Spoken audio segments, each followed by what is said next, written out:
initiative pour des multinationales responsables exigeait une loi imposant le respect des droits humains et des standards environnementaux internationaux, y compris dans leurs activités à l'étranger. Combattu par le gouvernement suisse, mais fortement soutenu par de nombreuses personnalités et des membres de partis de tous bords, le texte aurait également permis de forcer les entreprises à répondre d'éventuels manquements devant les tribunaux suisses. Pour les initiants, le lobby de ces grandes entreprises constituait l'un des obstacles majeurs. Mais nous le savons, si nous ne maintenons pas notre pression politique, le lobby des multinationales continuera d'œuvrer au Parlement pour empêcher que la Suisse suive le mouvement. Et parmi les multinationales suisses, l'une d'entre elles, bien connue, a combattu sans relâche pour que le texte soit rejeté. Il s'agit de Nestlé, dont le président a martelé ses inquiétudes dans les médias. Je suis très préoccupé par les conséquences de cette initiative et je vais voter non.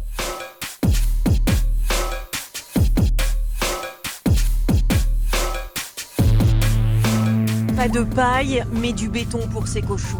Des enclos trop exigus, des animaux blessés, laissés sans soin. En 2020, L214 a diffusé des images provenant d'un élevage de cochons fournissant la marque Herta, un élevage modèle mis en avant par Herta pour illustrer sa filière préférence. Contrairement aux engagements vantés par la marque, les images montraient des conditions d'élevage standards, déplorables pour les cochons. Elles montraient également de nombreuses infractions à la réglementation.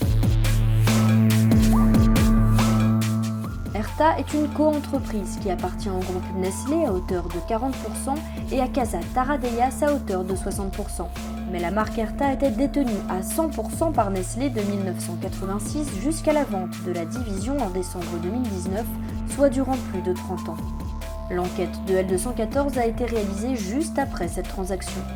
Sentant le vent tourner, Nestlé a vendu la charcuterie pour conserver le segment végétarien mais reste co-responsable de la marque Herta.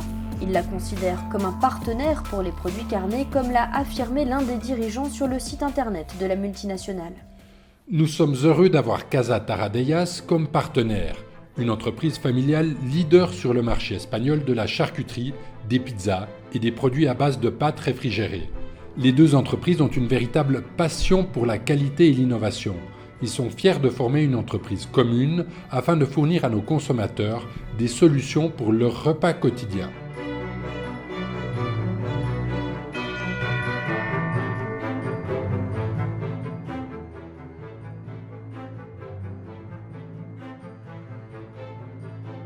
50,7% des votantes et votants ont dit oui, obtenant ainsi la majorité de la population.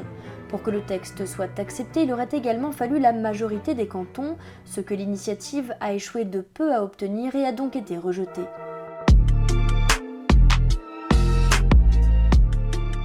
Je reste convaincu qu'en tant qu'entreprise, nous ne pourrons avoir un succès durable que si nous apportons aussi notre contribution au bien-être de la société.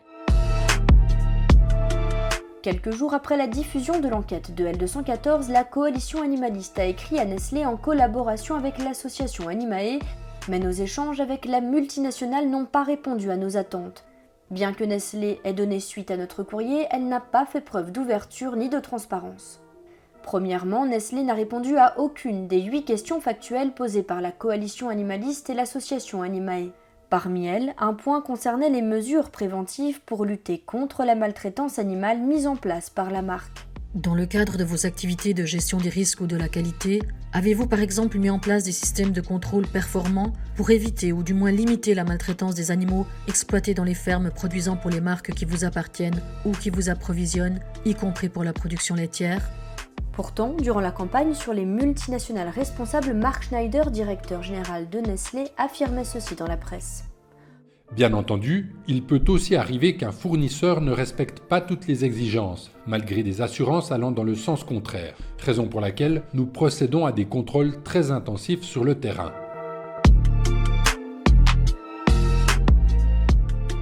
Deuxièmement, Nestlé n'a pas reconnu la maltraitance envers les animaux et la cruauté exercée au sein de l'élevage Herta. Dans sa réponse aux associations helvètes, la multinationale s'est contentée de parler d'allégations d'L214 et d'images dérangeantes. Elle a ainsi privilégié la thèse du doute quant à la véracité des images diffusées par l'Association de défense des droits des animaux. Nestlé s'est retranché derrière l'enquête officielle des autorités françaises réalisée a posteriori pour affirmer que la production animale se déroulait correctement et qu'il n'y avait aucun cas de non-conformité majeure. Pourtant, de nouvelles images tournées après l'enquête des services vétérinaires ont conduit L214 à mettre en lumière les mensonges des autorités et les tentatives d'élus français opposés à la cause animale de décrédibiliser la parole de L214. Le résultat était sans appel, aucun animal en souffrance n'a été observé et l'élevage a été jugé parfaitement conforme. Mais c'était trop tard, le mal était fait. Troisièmement, dans sa réponse aux associations suisses, Nestlé n'a cessé de vanter son attachement et son engagement pour le bien-être animal, d'abord sur notre page Facebook, puis dans sa réponse à notre lettre. Mais Nestlé n'a jamais évoqué de mesures concrètes à mettre en place dans l'élevage épinglé par L214 ni dans les autres élevages de la marque en Europe pour mettre fin au calvaire des cochons. Finalement, Nestlé n'a pas estimé nécessaire de rencontrer la coalition animaliste qui souhaitait pourtant privilégier l'échange. Durant la campagne sur les multinationales responsables, Nestlé affirmait cependant ceci. Travailler ensemble, plutôt que les uns contre les autres, est mieux pour tout le monde, en Suisse et dans les autres pays dans lesquels nous sommes présents. Nous voulons être sur le terrain, nous attaquer aux problèmes qui s'y posent, et non pas argumenter devant les tribunaux. En janvier 2021, nous avons exprimé notre insatisfaction à Nestlé quant à la réponse que nous avons reçue, alors que la multinationale avait promis de revenir vers la coalition animaliste dans les plus brefs délais, elle ne l'a finalement jamais fait.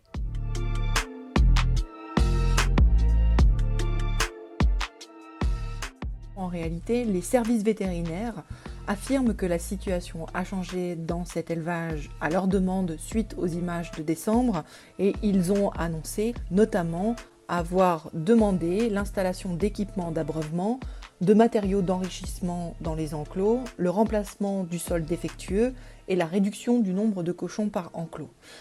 Mais peut-on vraiment faire confiance à des services vétérinaires qui n'ont pas hésité à travestir un petit peu la réalité pour mettre le doute sur les images de L214.